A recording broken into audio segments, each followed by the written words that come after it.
जो टाइप्स हैं वो कौन कौन से हैं। तो ऑपरेटिंग सिस्टम को जो मेन जो अपने दो टाइप्स हैं वो हैं CUI और GUI, यानी कैरेक्टर यूज़र इंटरफेस, और दूसरा है ग्राफिकल यूज़र इंटरफेस। तो कैरेक्टर यूज़र इंटरफेस है, इसका मुख्य जो इनपुट डिवाइस है वो कौन सा रहेगा, आपका कीबोर्ड। यानी कैरेक्टर बेस्ड का मतलब ये हो गया कि ऐसा ऑपरेटिंग सिस्टम जिसमें आप कोई भी इनपुट दे रहे हो, कोई भी कमांड दे रहे हो, तो वो कैरेक्टर, वो आप कुछ ना कुछ टाइप करके दे रहे हो उसको। यानी उसमें ग्राफिकल इंटरफेस है नहीं, जो आज के टाइम पे अपन किसी चीज़ पे क्लिक करके आइकन्स जो होते हैं उन पे क्लिक करके जो चीज़ें करते हैं, वो पहले कैरेक्टर यूज़र इंटरफेस में यानी CUI जो आपका ऑपरेटिंग सिस्टम था उसमें ये चीज़ें मौजूद नहीं थी। तो वहाँ इनपुट देने के लिए आपको किसका यूज़ करना पड़ता था, कीबोर्ड का। चित्र व ग्राफ नहीं बना सकते थे, यानी इस ऑपरेटिंग सिस्टम में आप कोई भी ग्राफिकल जो डिज़ाइन है वो आप नहीं बना सकते थे। कमांड देने के लिए उपयुक्त जो कथन था यहाँ पे, यानी जो कमांड्स यूज करते थे अपन, वो ये वाले करते थे। यानी MS-DOS जो ऑपरेटिंग सिस्टम है वो आपका कौन सा, किस प्रकार का ऑपरेटिंग सिस्टम है, CUI, जिसमें सिर्फ और सिर्फ कैरेक्टर का ही यूज किया जाता था। ग्राफिकल यूज़र इंटरफेस है, उसको अपन GUI भी बोलते हैं। इसका जो मुख्य इनपुट डिवाइस रहेगा वो आपका क्या रहेगा, माउस रहेगा, जिससे अपन पॉइंट करते हैं। आइकन्स पे क्या करते हो, आप पॉइंट करते हो, क्लिक करते हो। इसमें आप चित्र और ग्राफ बना सकते हो, ड्रॉ कर सकते हो। माउस की सहायता से पॉइंट या क्लिक करके क्या दिया जाता है, इनपुट दिया जाता है। जैसे आपका विंडोज़ ऑपरेटिंग सिस्टम हो गया, लाइनक्स हो गया, iOS हो गया, iMac हो गया, ये सारे किसके एग्जाम्पल हैं, GUI के।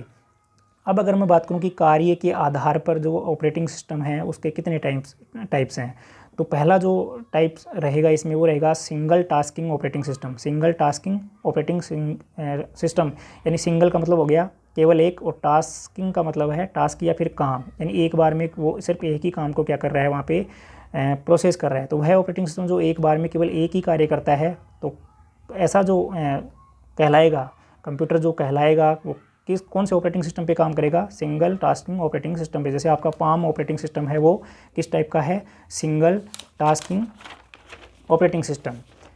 नेक्स्ट अगर मैं बात करूं इसमें, तो वो रहता है आपका मल्टी टास्किंग ऑपरेटिंग सिस्टम।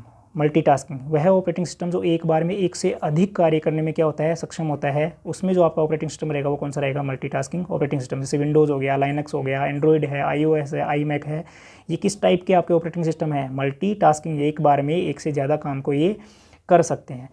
इसके बाद में आता है अपना रियल टाइम ऑपरेटिंग सिस्टम, जिसे RTOS भी बोला जाता है। इसे एम्बेडेड ऑपरेटिंग सिस्टम भी कहा जाता है। यह बिना रुके और लगातार क्या करता है, वर्क करता है। जैसे रॉकेट जो लॉन्च करते हैं अपन, उसमें जो आपका ऑपरेटिंग सिस्टम रहता है वो कौन सा रहता है, आपका RTOS, real time operating system. अब है ऑपरेटिंग सिस्टम के कार्य या जो इसकी विशेषताएं हैं वो कौन कौन सी हैं। तो क्या करता है, इनपुट आउटपुट जो डिवाइस है उनको क्या करता है, मैनेज करता है। मेमोरी को भी मैनेज करता है। सिस्टम में जो एरर्स आती हैं उसकी जो इन्फॉर्मेशन है वो किसको देगा, यूज़र को देगा। जब एक प्रोग्राम किसी एरर को सही करता है तो उसे क्या बोला जाता है, डीबग। यानी आपके सिस्टम में कोई एरर आ रहे हैं, बग आ रहे हैं, उनको आपने दूर कर दिया, तो दूर करने को अपन क्या बोलते हैं, डीबगिंग बोलते हैं। यूज़र इंटरफेस का कार्य करता है, एप्लीकेशन को रन कराने का कार्य करता है। इसके अलावा एरर जो अपनी है उनको क्या बोला जाता है, बग भी बोला जाता है। फाइल मैनेजमेंट, प्रोसेस शेड्यूल हो गया आपका, यूटिलिटीज़ हो गया, ये सारे काम आपका कौन करता है, ऑपरेटिंग सिस्टम। अब कुछ महत्वपूर्ण ऑपरेटिंग सिस्टम है जो अपन वर्तमान में भी देखते आए हैं, पहले से भी अपने यूज़ हो रहे हैं। तो उसमें पहला जो अपना रहेगा वो रहेगा यूनिक्स ऑपरेटिंग सिस्टम। 1970 में केन थॉमसन व डेनिस रिची ने बेल लेबोरेटरी, वर्तमान नाम है इसका AT&T, इस लैब के अंदर यूनिक्स ऑपरेटिंग सिस्टम को बनाया था। किसने बनाया था, केन थॉमसन व डेनिस रिची ने। कौन सी लैब में, बेल लेबोरेटरी में। 1972 में डेनिस रिची ने C भाषा को भी बनाया था। ध्यान रखना, जो डेनिस रिची हैं उन्होंने एक लैंग्वेज भी बनाई थी अपनी, जो जिसे अपन C लैंग्वेज भी बोला जाता है। कब बनाई थी, 1972 में। यूनिक्स ऑपरेटिंग सिस्टम मुख्य रूप से C भाषा में बनाया गया था। कौन सी लैंग्वेज में लिखा गया है यूनिक्स ऑपरेटिंग सिस्टम को, कौन सी लैंग्वेज में, C लैंग्वेज में। तो यहाँ अगर मैं एग्जाम्पल की बात करूँ तो अपने AIS हो गया, HP UX हो गया, BST हो गया, एराइज हो गया, ये वो कंप्यूटर हैं जो कौन से ऑपरेटिंग सिस्टम पे वर्क करते थे, यूनिक्स ऑपरेटिंग सिस्टम पे। तो उनमें से कौन सा कंप्यूटर है जो आपका यूनिक्स ऑपरेटिंग सिस्टम पे वर्क करता है, तो आपको ऑप्शन पे ये नाम देखने को मिल सकते हैं। AIS हो गया, HP UX हो गया, BST हो गया और एराइज हो गया। इस नेक्स्ट जो है अपना, इसमें ये है iOS या फिर iMac। एप्पल कंपनी का जो ऑपरेटिंग सिस्टम है 1984 में बनाया गया, कौन सा है, iMac या फिर iOS जो आपने नाम सुना है वो कौन सी कंपनी का है, एप्पल कंपनी का। पूरा जो इसका नाम है वो रहेगा मैकिन्टोश ऑपरेटिंग सिस्टम। अगला जो ऑपरेटिंग सिस्टम है वो है लाइनक्स। लाइनक्स की अगर मैं बात करूँ तो 1991 में बेनेडिक्ट टॉरवेल्ड्स ने इसे बनाया था। यूनिक्स OS इसका क्या है, आधार है। यह है open source operating system. Open source का मतलब हो गया कि इसका जो सोर्स कोड है वो सबके लिए अवेलेबल है, कोई भी आम आदमी भी इसको क्या कर सकता है, यूज कर सकता है। कर्नेल की तरह कार्य करता है, इसमें कभी वायरस नहीं आ सकता। यह मल्टीटास्किंग, मल्टी यूज़र व GUI सुविधा देता है। अधिकांश सुपर कंप्यूटर में लाइनक्स ऑपरेटिंग सिस्टम का क्या किया जा रहा है, यूज़ किया जा रहा है। जैसे आपका उबंटू हो गया, डेबियन हो गया, ओपन श्योर हो गया, रेड हैट हो गया, सोलरेज हो गया, ये सारे किस टाइप के कंप्यूटर हैं जिनमें लाइनक्स का यूज हो रहा है। नेक्स्ट OS की अगर मैं बात करूँ तो उसमें आता है आपका विंडोज़ ऑपरेटिंग सिस्टम। किसने बनाया, माइक्रोसॉफ्ट कंपनी ने बनाया है। कंपनी के इस माइक्रोसॉफ्ट कंपनी के जो संस्थापक हैं वो कौन है आपके, बिल गेट्स व पॉल एलन। IBM के पर्सनल कंप्यूटर के लिए माइक्रोसॉफ्ट ने पहली बार एक ऑपरेटिंग सिस्टम बनाया, MS-DOS। MS-DOS भी किसने बनाया है, माइक्रोसॉफ्ट कंपनी ने। और किसके लिए बनाया है, IBM का एक पर्सनल कंप्यूटर था, उसके लिए इन्होंने इसको डिज़ाइन किया था। MS-DOS है वो आपका क्या है, Microsoft disk operating system. MS-DOS की फुल फॉर्म क्या है, माइक्रोसॉफ्ट डिस्क ऑपरेटिंग सिस्टम। यह किस बेस्ड पे काम करता है, CUI, कैरेक्टर यूज़र इंटरफेस, यानी इसमें सिर्फ और सिर्फ आप कैरेक्टर का ही यूज कर सकते हो। रोनाल्ड हैंसन ने विंडोज़ नाम का सुझाव दिया, यानी ये जो विंडोज़ नाम है इसका सुझाव देने वाले कौन थे, रोनाल्ड हैंसन। 20 नवंबर 1985 को MS ने 1.0 ऑपरेटिंग सिस्टम का निर्माण किया। 9 दिसंबर 1987 को माइक्रोसॉफ्ट ने 2.0 ऑपरेटिंग सिस्टम का निर्माण किया। 1995 में माइक्रोसॉफ्ट ने विंडोज़ 95 ऑपरेटिंग सिस्टम का निर्माण किया। जो आज के टाइम पे जो आप विंडोज़ देखते आ रहे हो उसके जो वर्जन है, जैसे विंडोज़ 98 है आपका, 98 में आया। विंडोज़ ME है वो 2000 में आया। विंडोज़ XP है वो आपका 2001 में आया है। विंडोज़ विस्टा है वो 2006 में। विंडोज़ 7 है 2009 में लॉन्च किया गया। विंडोज़ 8 है वो 2012 और 13 में लॉन्च किया गया। विंडोज़ 10 है वो 14 और 15 में। और विंडोज़ 11 है वो 5 अक्टूबर 2021 में। और अभी तक भी इनके वर्जन हैं वो कंटिन्यूस क्या हो रहे हैं, चलते आ रहे हैं। Windows operating system multitasking, GUI व वर्चुअल मेमोरी की सुविधा प्रदान करता है, इसलिए विश्व के 90% पर्सनल कंप्यूटर में विंडोज़ ऑपरेटिंग सिस्टम का उपयोग किया जाता है। यानी जो आपका विंडोज़ ऑपरेटिंग सिस्टम है उसमें मल्टीटास्किंग मिलेगी आपको, यानी एक बार में आप एक से अधिक काम कर सकते हैं।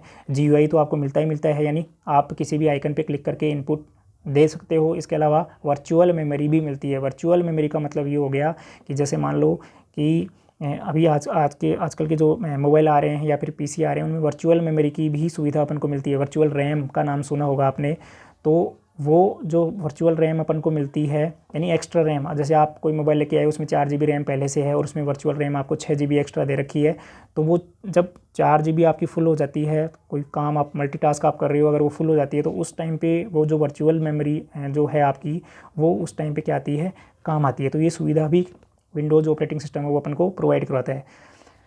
विश्व के अधिकांश मोबाइल में एंड्रॉयड ऑपरेटिंग सिस्टम का उपयोग होता है। एंड्रॉयड ऑपरेटिंग सिस्टम का लेटेस्ट जो वर्जन है एंड्रॉयड, अभी तो मेरे हिसाब से शायद 16 ऐसे कुछ चल रहा होगा, ये पुराना है।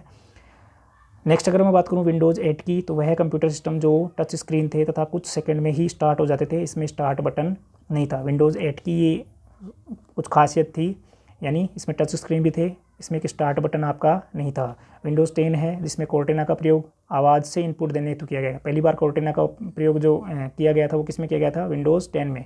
CNC सेंट्रल नोटिफिकेशन सेंटर का भी प्रयोग पहली बार विंडोज़ 10 में किया गया। विंडोज़ एज ब्राउज़र का प्रयोग जो कि राइट ऑन वेब सिद्धांत पर कार्य करता है, ये भी कब आया आपका, विंडोज़ 10 के साथ। अब आता है कुछ लैंग्वेजेज हैं अपनी कंप्यूटर, जो कुछ लैंग्वेजेज वहाँ पे जो अपन काम में लेते हैं उसमें आपकी लो लेवल और हाई लेवल जो लैंग्वेज हैं वो रहती हैं। लो लेवल लैंग्वेज का मतलब हो गया मशीनी भाषा या बाइनरी भाषा, या फिर जिसे अपन असेंबली भाषा भी बोल सकते हैं। हाई लेवल जो लैंग्वेज हैं उच्च स्तरीय जो भाषाएं हैं जिसमें अपन C++, C# हो गया, जावा, HTML, DBMS, SQL, ये जो आपकी लैंग्वेज है वो कौन सी है, हाई लेवल लैंग्वेज हैं।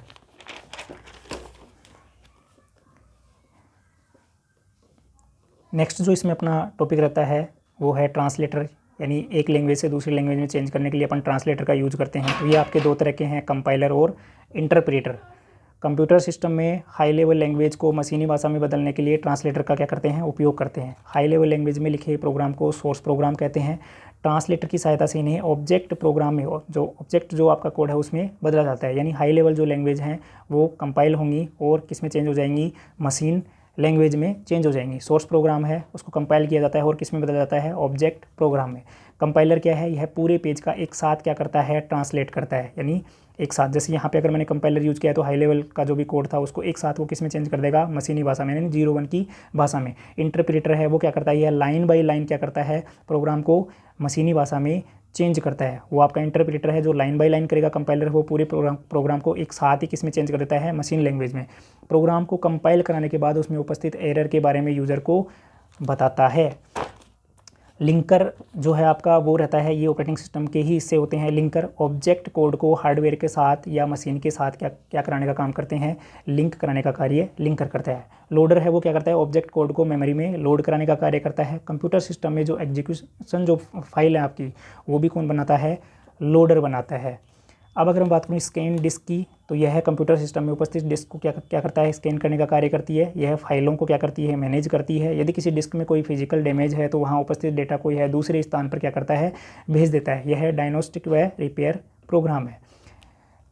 नेक्स्ट जो अपना डिफ्रेगमेंटर यह अवांछित प्रोग्रामों को क्या करता है, डिलीट करता है। इसके उपयोग से डिस्क की जीवन जो अवधि है वो क्या हो जाती है, बढ़ जाती है। यह डिस्क की रिपेयर व डेटा को क्या करता है, रिकवर करता है।